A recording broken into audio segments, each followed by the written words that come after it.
ভীষ্মদ্রোণ প্রমুখতঃ সর্বেষাং চ মহীক্ষিতাম।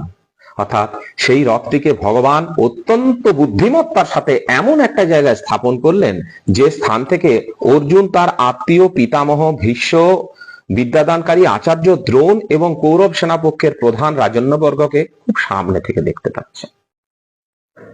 ভগবান এখানেও একটা অন্তর্নিহিত তাৎপর্য হয়েছে। ভগবান যখন কাউকে কোনো কিছু দেখিয়ে দেন না, তখন খুব কাছ থেকে দেখিয়ে দেন। এই যে শ্রীরামকৃষ্ণদেব বলছেন, সংসারকে যখন কাল সাপ বোধ হবে তখন আর কেউ সংসারে থাকবে না, তখন সংসার ছেড়ে বেরিয়ে যাবে। ভগবান আস্তে আস্তে আমাদের সংসারের মানুষগুলোকে কাছ থেকে দেখিয়ে দেন।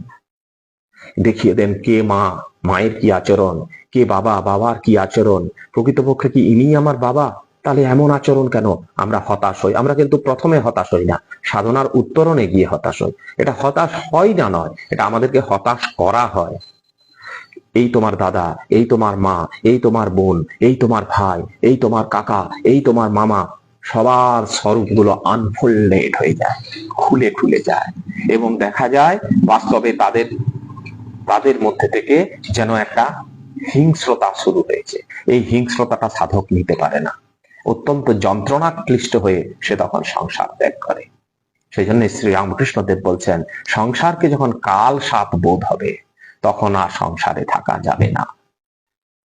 তো আমরা যদি ঈশ্বরকে এবং সংসারকে, শ্রীরামকৃষ্ণদেব এ কথাও বলছেন যে দুই হাতে দুইজনকে ধরো, দুই হাতে দুজনকে ধরলে আমাদের একটা হাত ক্রমশ আলগা হয়ে যাবে, এবং সংসারের হাতটা নিজেই আলগা হয়ে যাবে, ভগবানের কৃপাতে আলগা হয়ে যাবে।